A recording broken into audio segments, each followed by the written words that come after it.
Hello, I welcome you all to TMF. I am Dr. Rajat Swami. Today I will deliver second lecture on acid-base disorder, that is metabolic alkalosis.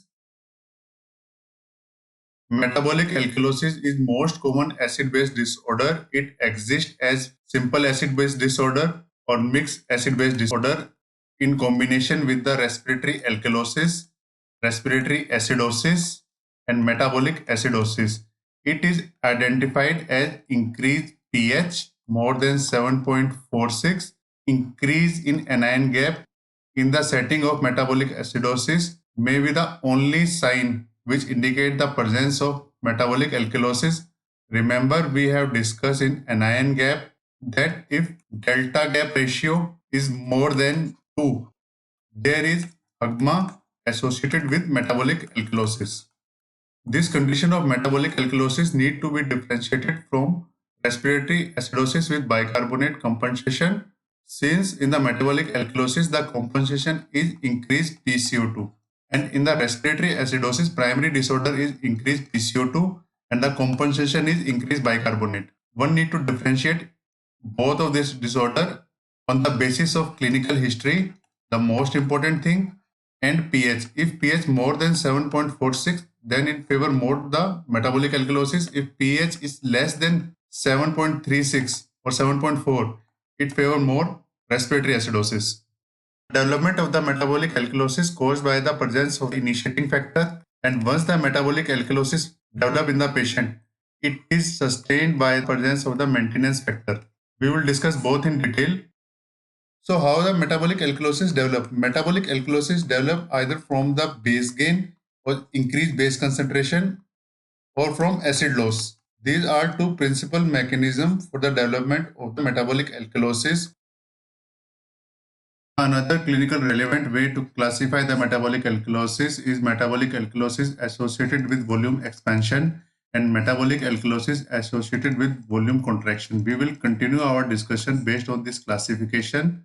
This classification also have impact on clinical decision making and the treatment of the metabolic alkalosis. With the volume expansion, we can give acetazolamide, while in the volume contraction, treatment mainly based on saline infusion. Since there is volume contraction, it is obvious that this clinical entity associated with loss of volume with acid loss, resulting in increased bicarbonate concentration and development of the metabolic alkalosis.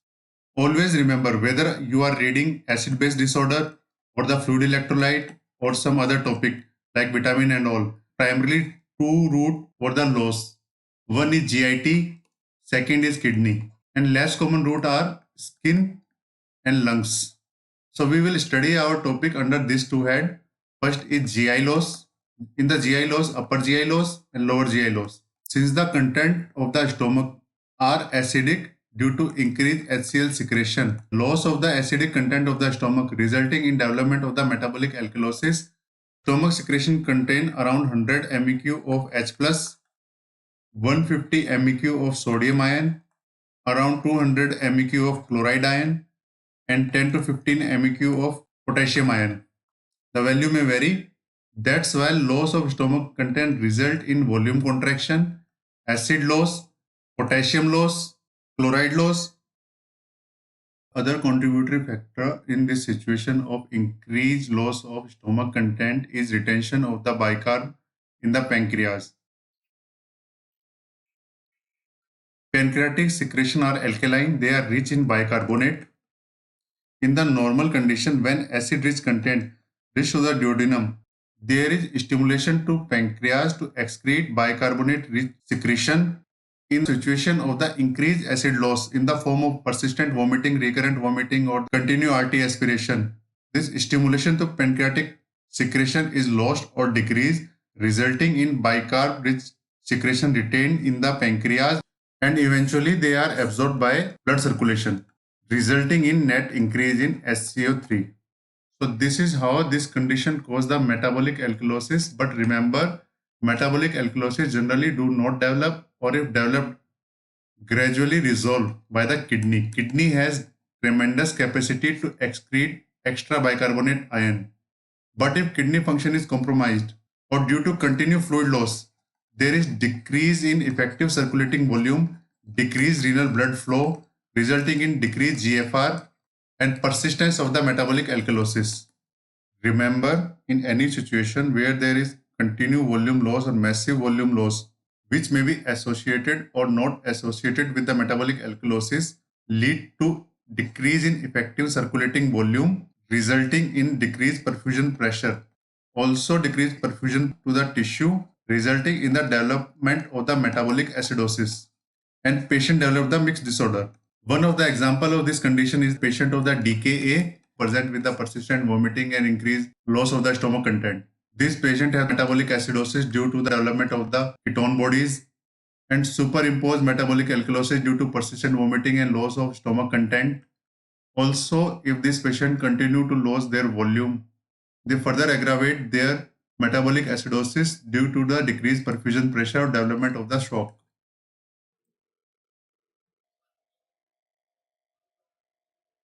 Other cause is increased loss of lower GI content rich in chloride ion. Generally, lower GI content rich in the bicarbonate ion, but there are some situations which produce chlorhydria. For example, villus adenoma. Villus adenoma is development of the polyp in GI system which associated with increased blood loss or increased secretion rich in chloride ion due to defect in the chloride bicarbonate transporter system. The increase in chloride secretion associated with the increased bicarbonate absorption, resulting in the development of the metabolic alkalosis. Again, if this patient continue to lose their fluid in the villus adenoma can develop metabolic acidosis also. Now we will discuss the renal cause of acid loss. Pay attention to this section. This is very important section. Instead of memorize, try to understand renal mechanism. Everything related to fluid, electrolyte and acid-base disorder will become very easy.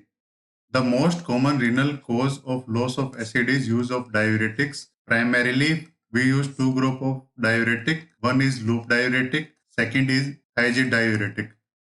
Loop diuretic act on the ascending loop of Henle on the sodium-potassium 2-chloride channel and block the entry of the sodium into the cell. And thiazide diuretic act on the proximal DT, block the entry of sodium chloride into the cell, due to which there is increased sodium delivery to the distal part of the nephron. In the distal part of the nephron, increased sodium absorption is coupled with excretion of potassium in the principal cell of collecting duct and increased proton or H plus excretion in intercalated cell through the proton pump and through potassium H plus ATPase. Remember, sodium, potassium, proton are absorbed in priority of sodium, followed by proton, followed by potassium. Increase in sodium absorption associated with increased proton and potassium excretion. That's why use of diuretic associated with hypokalemia and metabolic alkalosis. Kidney prefer absorption of proton ahead of potassium, resulting in development of the hypokalemia. When the level of the potassium become very low, then kidney try to conserve the potassium and excrete H+, resulting in development of the paradoxical aciduria. Since blood or plasma is alkaline, ideally to combat this situation, kidney should try to reserve proton and excrete bicarbonate ion. But since potassium become very low, in the event of hypokalemia, kidney excrete more proton, resulting in sustained metabolic alkalosis. The hypokalemia also cause metabolic alkalosis by increased entry of proton into the cell. In hypokalemic condition, potassium move out of cell in exchange of proton move into the cell, resulting in increased intracellular acidosis or decrease in intracellular pH. This decrease in intracellular pH and increased concentration of H plus ion in the cells favor the production of ammonium ion. Almost every cell of the body produces ammonia. There is increased production of ammonia in the PCT cell, that is proximal convoluted tubular cell, by breakdown of glutamine to glutamate and ammonia. This ammonia form important part of urinary buffer in contrast to other urinary buffer. The phosphate buffer, which is titrable buffer, ammonium buffer is inducible buffer. That is, in case of need, there is increased production of ammonia by the cells. The main production of ammonia occur in PCT cells by the breakdown of glutamine to glutamate and ammonia. In case of hypokalemia or metabolic acidosis, this ammonia combine more with H plus ion, resulting in formation of NH4 plus ion. This NH4 plus ion secreted in tubular cell and excreted in urine with organic anion or chloride ion. This concept is very important in understanding of urinary anion gap, urinary osmolar gap. So this is how hypokalemia cause and sustain metabolic alkalosis by increased ammonium ion excretion, decreased bicarb absorption, increased H plus excretion, and increased HCO3 absorption. We will study in detail after few minutes. First, let's finish the cause of initiation of metabolic alkalosis. We have seen how diuretic cause development of the metabolic alkalosis by increasing sodium delivery through distal tubule, resulting in increased absorption of the sodium in exchange of potassium and proton excretion. The clinical entity which produce symptoms similar to diuretics are channelopathies.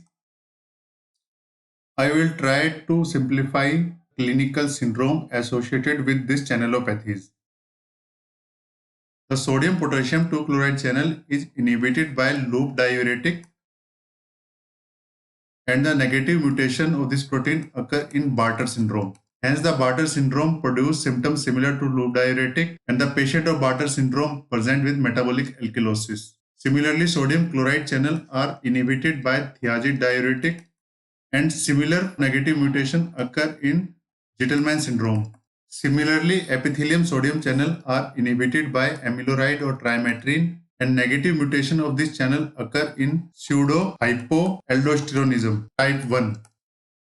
Bartter syndrome mainly occur in pediatric population. Gitelman syndrome mainly occur in adult population.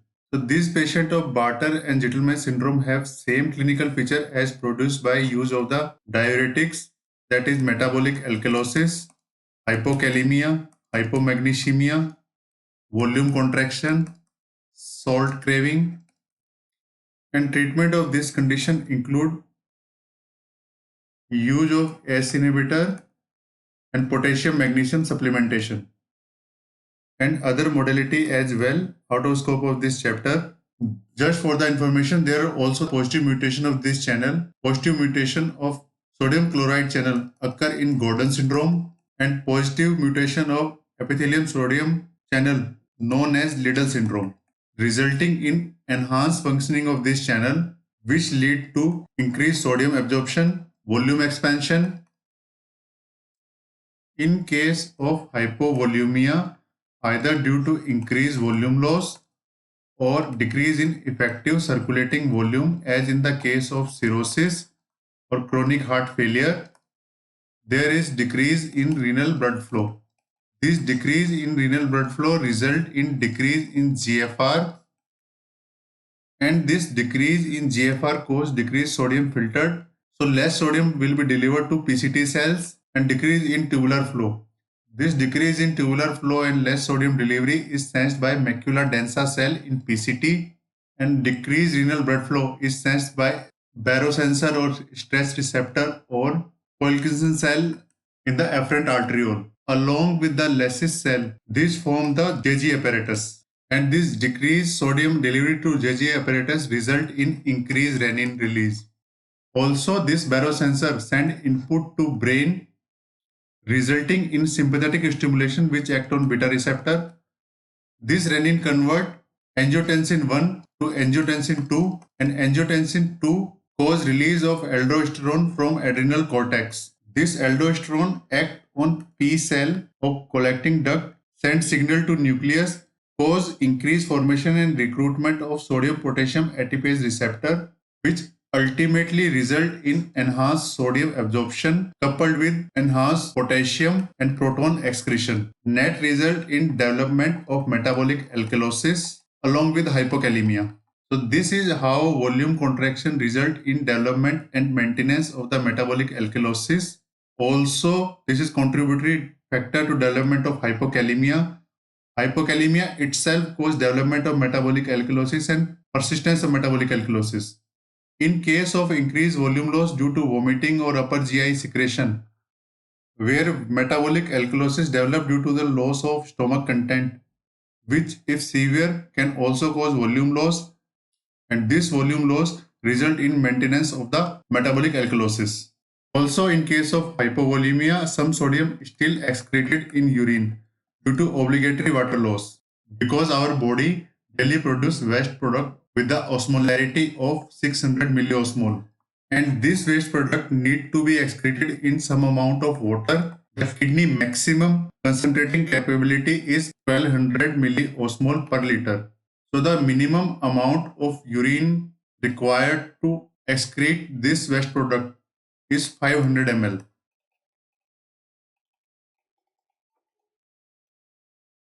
So measurement of urinary sodium is not reliable criteria to assess the volume status of the patient. Alternatively, we can use urinary chloride as surrogate of the volume status of the patient. Since in the case of hypovolemia, the sodium is absorbed with chloride ion to maintain the electroneutrality, resulting in decreased urinary chloride concentration. One of the interesting clinical situations which can give rise to metabolic alkalosis is post-hypercapnic metabolic alkalosis. When patient develop hypercapnia or T2RF due to any cause, the compensatory response is increased bicarbonate generation and absorption by kidney. And when this condition get corrected by use of NIV or mechanical ventilation and therapeutic management, CO2 level comes to normal, but bicarbonate still remain elevated because kidney need time to get rid of this extra bicarbonate, and during this period patient develop metabolic alkalosis. So these all are the important cause of metabolic alkalosis with volume contraction. Let's move ahead with the cause of metabolic alkalosis associated with volume expansion. The underlying concept of the metabolic alkalosis associated with volume expansion is increased aldosterone activity, which may be primary condition or may be secondary. The primary condition are increased aldosterone secretion by the adrenal cortex, which may be associated with hyperplasia, adenoma, carcinoma. In all these conditions, aldosterone level in blood is high, and due to feedback mechanism, the renin level will be low. While in the secondary hyperaldosteronism, there is increased aldosterone release due to some stimulus, and while in the secondary hyperaldosteronism, the increased secretion of the aldosterone occur in response to some stimulus. This stimulus is provided by decreased renal blood flow, as in the case of renal artery stenosis, accelerated hypertension, renin producing tumor, which cause increased renin release, and increased renin cause increased aldosterone level. The other condition is renin producing tumor. So in the primary condition, the renin level will be low, while in the secondary condition, there will be high renin level. And we all know increased aldosterone level stimulate the production and recruitment of the sodium potassium ATPase channel. The net result is enhanced sodium absorption along with water, which give rise to volume expansion and hypertension. And this increased sodium absorption is coupled with enhanced potassium and proton excretion, which give rise to hypokalemia and metabolic alkalosis. The other less common condition associated with metabolic alkalosis with volume expansion are 11 beta hydroxylase deficiency, 17 alpha hydroxylase deficiency, use of steroid, since steroid have some mineralocorticoid activity, and pituitary tumor, which result in increased CRH release, which in turn release in increased aldosterone. Now we will discuss the case of metabolic alkalosis associated with base loading or the base gain. Normal healthy person do not develop metabolic alkalosis in response to base gain because of kidney enormous capacity to excrete bicarbonate. But in case of ESRD or compromised renal function, metabolic alkalosis may develop when there is base loading. So metabolic alkalosis develop in case of soda bicarb administration of the acetate, citrate, lactate, which are precursor for the bicarbonate converted in liver to the bicarbonate. Lactate is present in ringer lactate solution. Citrate is component of the stored blood, and also we use citrate as an anticoagulant in CRRT, that is continuous renal replacement therapy. a form of dialysis used in hemodynamically unstable patient. Third is milk alkali syndrome, which is caused due to chronic ingestion of calcium containing antacid. Fourth is refeeding syndrome. I will definitely make a separate lecture on this. So these all are the conditions which cause the metabolic alkalosis. Now we will discuss the situation which help in persistence of the metabolic alkalosis. The main conditions are volume contraction, hypochloremia, and hypokalemia. We have already briefly discussed about this condition, how they contribute to persistence of metabolic alkalosis. Persistence of metabolic alkalosis. For better understanding, we will focus on tubular absorption mechanism in this area, collecting duct. The 90% of bicarbonate is absorbed in PCT and rest 10% of the bicarbonate is absorbed in DT. There are two types of cell in collecting duct of the kidney. One is P cell or principal cell, which are associated with sodium water regulation. Other is intercalated cell, which are associated with acid base regulation. There are two types of intercalated cell. One is alpha cell or type A intercalated cell, and other is beta cell or type B intercalated cell. A simple trick is alpha cell associated with acid secretion and beta cell B for bicarbonate associated with bicarb excretion. A also stand for absorption. So alpha cell are associated with absorption of bicarbonate and acid excretion. The acid excretion in the alpha cell is accomplished by action of the proton pump and the action of the proton potassium ATPase. We all know 90% of bicarb absorption occur in PCT, rest 10% absorbed in DCT, and maximum acid secretion occur in PCT. But urine acidification does not occur in PCT because this H plus combined with bicarbonate resulting in formation of CO2. This CO2 diffuse into PCT cells, combine again with water resulting in generation of H2CO3, HCO3 absorbed in blood, and H plus ions are excreted in lumen of PCT tubule. Acidification of urine occur in distal part of tubule. H plus ion combined with coming bicarbonate resulting in formation of H2CO3. This H2CO3 break down into H2O and CO2. This CO2 diffuse into alpha cell. This CO2 combined with water present in alpha cell and form H2CO3 in the presence of carbonic anhydrase enzyme. The alpha cell are rich in carbonic anhydrase enzyme. This enzyme is sensitive to pH. In case of acidosis, due to decrease in intracellular pH, there is increased formation of bicarbonate. This H2CO3 break down into H plus and HCO3, and this HCO3 is absorbed into blood.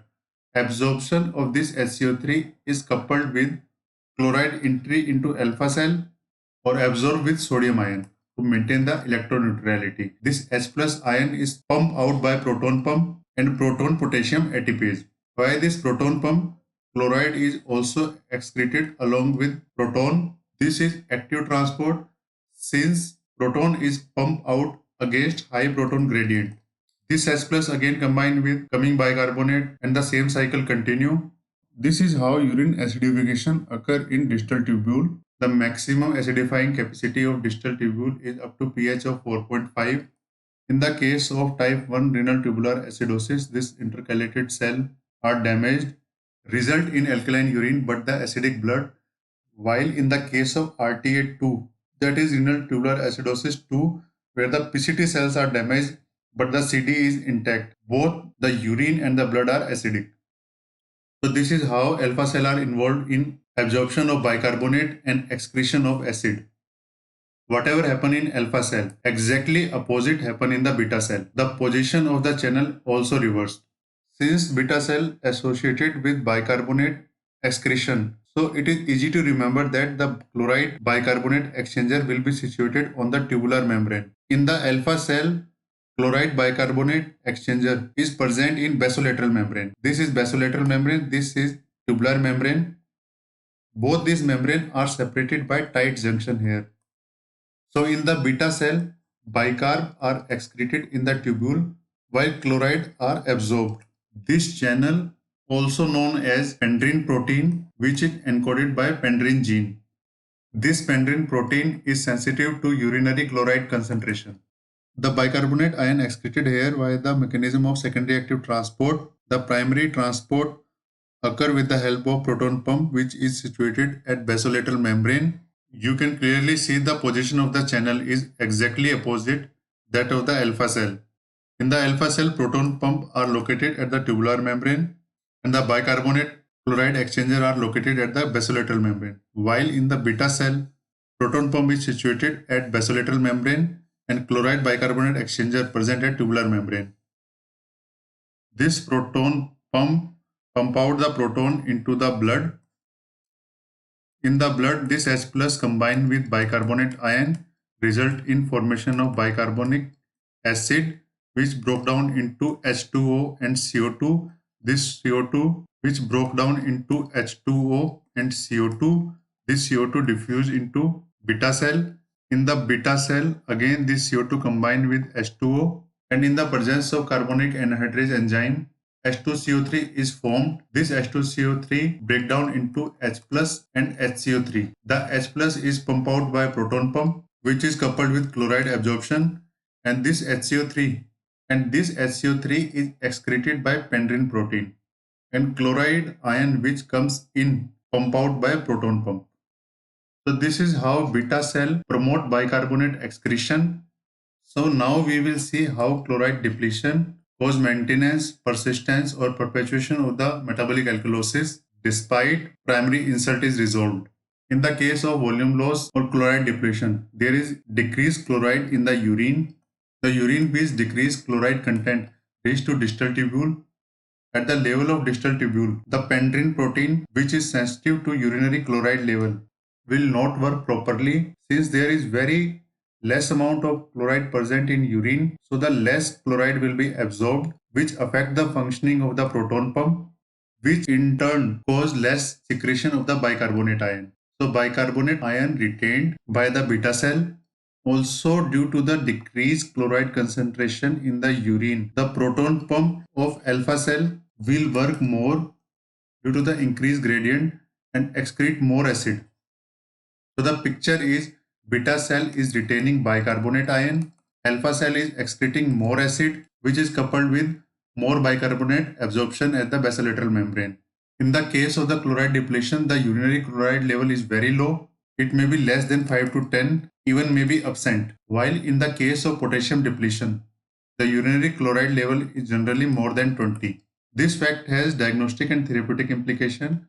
Since out of all cases of metabolic alkalosis, 80% are sensitive to saline infusion, which are known as chloride sensitive metabolic alkalosis, and 20% of cases are chloride resistant. The cause of chloride resistant metabolic alkalosis is potassium depletion, mineralocorticoid excess. We have already briefly discussed how hypokalemia causes metabolic alkalosis and contribute to persistence of the metabolic alkalosis.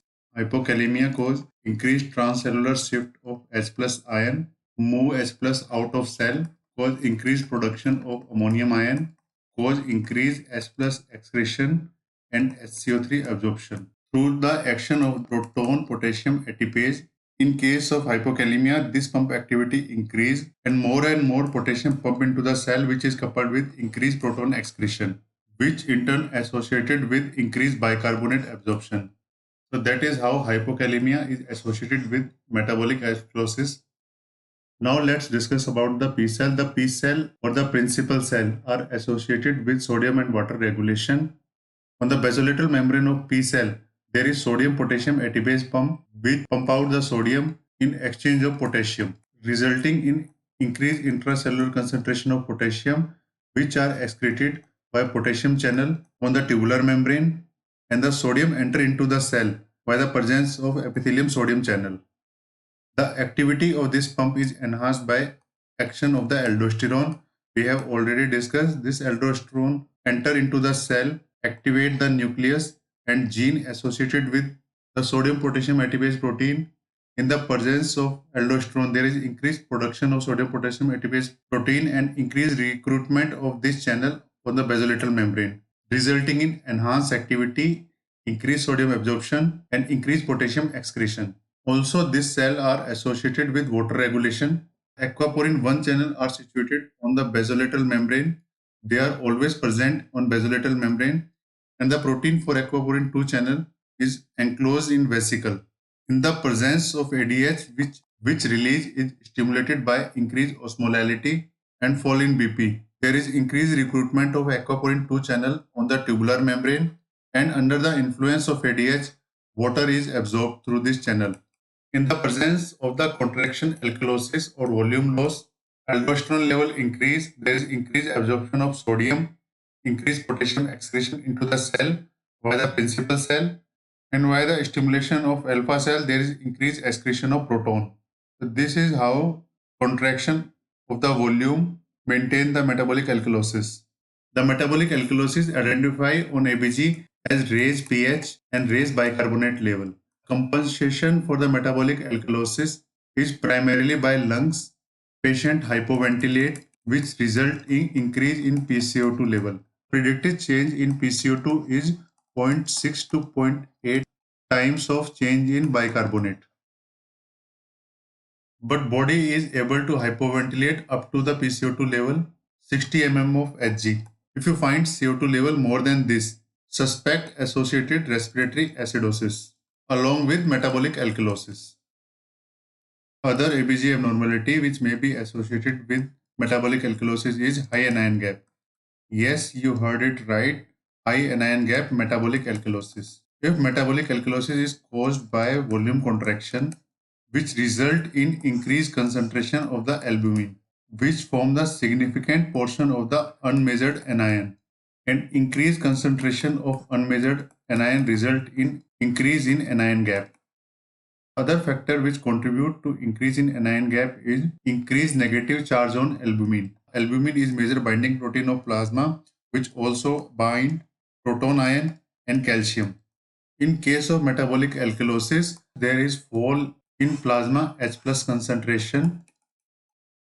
H plus ion which are bound to albumin leave the albumin and enter into blood in attempt to maintain the blood pH, which result in increase in net negative charge on the albumin. So this increase in negative charge increase the amount of unmeasured anion and net increase in anion gap. Also, the metabolic alkalosis enhance the production of the lactate due to stimulation of pH-sensitive enzyme lactate dehydrogenase in the metabolism of glucose. This increase in lactate also contribute to increase in anion gap. Since proton which were previously bound to albumin now left the albumin in attempt to increase the pH, these binding sites are now occupied by plasma calcium, which result in decrease in plasma calcium concentration and development of the hypocalcemia in the patient of metabolic alkalosis. The same mechanism happen in the respiratory alkalosis also. The majority of the symptoms of the metabolic alkalosis are caused by the hypocalcemia like seizure, tetany, paresthesia, numbness. But the question is how hypocalcemia produce this symptom. We all know there are sodium channel in the nerves. This sodium channel in the nerves are guarded by calcium. So repel the entry of the sodium into the nerve. Under normal conditions, this result in resting membrane potential of nerve is around minus 70 millivolt. But in case of hypocalcemia, there is less calcium available to guard this sodium channel, resulting in enhanced sodium entry into the nerve cell, which result in decrease in threshold to generate the action potential, which give rise to increased excitability of neuron, sensory and motor both, and increased excitability in CNS as well, which resulting in seizure, and the increased excitability of sensory and motor neuron give rise to paresthesia, numbness, tetany. When we perform Sostek test and Trauge's sign in this patient, they result in positive test. In the Trauge's sign, we inflate the BP cuff around the patient arm, which produce ischemia, and in the presence of ischemia, the effect of the hypocalcemia exaggerate, result in carpopedal spasm. And in the Sostek sign, we tap on the area supplied by facial nerve, which result in hemifacial muscle contraction. Hypocalcemia also result in decrease in cardiac muscle contractility. In case of severe alkalosis, which may compromise tissue oxygen delivery.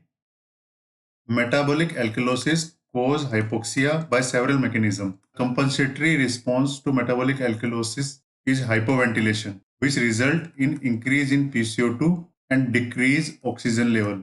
This picture may simulate T2RF.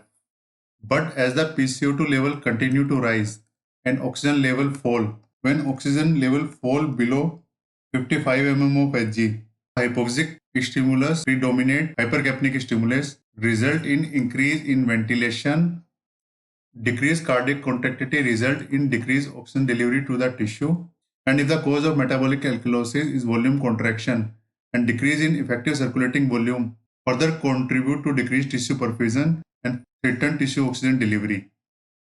In the case of metabolic alkalosis, oxyhemoglobin dissociation curve shift to the left, which result in decreased oxygen delivery to the tissue. All these factors contribute to hypoxia in metabolic alkalosis. The most common cause of metabolic alkalosis are vomiting or increased RT aspirate. Second is use of diuretic, and third is mineralocorticoid excess. Generally, history is enough to differentiate between these three situations. Measurement of urinary chloride level may aid in the diagnosis. In the case of the vomiting or increased volume loss, the urinary chloride level will be very low, typically less than 20-25 milliequivalent per liter of urine. While in the case of diuretic use, which is also one of the cause of volume loss, urinary chloride level is increased due to chloride wasting in urine along with other electrolyte. In case of mineralocorticoid excess, which cause metabolic alkalosis with volume expansion or may be associated with euvolemia, urinary chloride level is more than 25 milliequivalent per liter. 80% of cases of the metabolic alkalosis respond to saline infusion, and they are known as chloride sensitive metabolic alkalosis. While rest of the 20% of cases of metabolic alkalosis are chloride resistant metabolic alkalosis, they do not respond to infusion of saline. Common causes of chloride resistant metabolic alkalosis are hypokalemia, mineralocorticoid excess.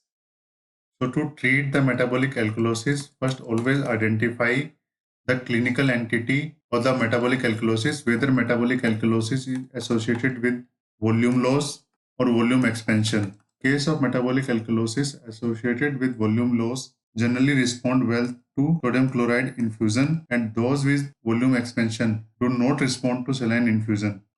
Always treat the underlying cause, give antiemetic, stop diuretic, give proton pump inhibitor. Chloride resistant cases do not respond to sodium chloride infusion. Cause are hypokalemia, increased mineralocorticoid. Give this patient potassium chloride and correct hypokalemia. If there is magnesium deficiency, correct magnesium. Magnesium deficiency also promote potassium and proton wasting. If diuretic is still needed, use potassium sparing diuretic like spironolactone. If the metabolic alkalosis is associated with hyperkalemia and increased volume, one may use the acetazolamide. Patient of the congestive heart failure and cirrhosis also do not respond to saline infusion. These patients are generally potassium deficient. Use spironolactone in this patient. Similarly, in patient with increased mineralocorticoid or aldosterone activity, give spironolactone. So we can use spironolactone in mineralocorticoid excess, heart failure, cirrhosis. In the rare case of metabolic alkalosis, which are associated with increased potassium level and normal or increased volume, we can use acetazolamide, which is carbonic anhydrase inhibitor. If patient fail to respond to this conventional therapy of volume resuscitation, KCl infusion or spironolactone, we must consider RRT with lower bicarbonate bath concentration or normal bicarbonate bath concentration. Because the patient with metabolic alkalosis have higher bicarbonate level, normal bicarbonate bath concentration in RRT is lower for the patient of the metabolic alkalosis. In case of hemodynamic instability, one can consider use of CRRT, but attention is required to fluid buffer composition of the CRRT. For example, citrate, lactate and bicarbonate, which increase the plasma bicarbonate concentration at high ultrafiltration rate.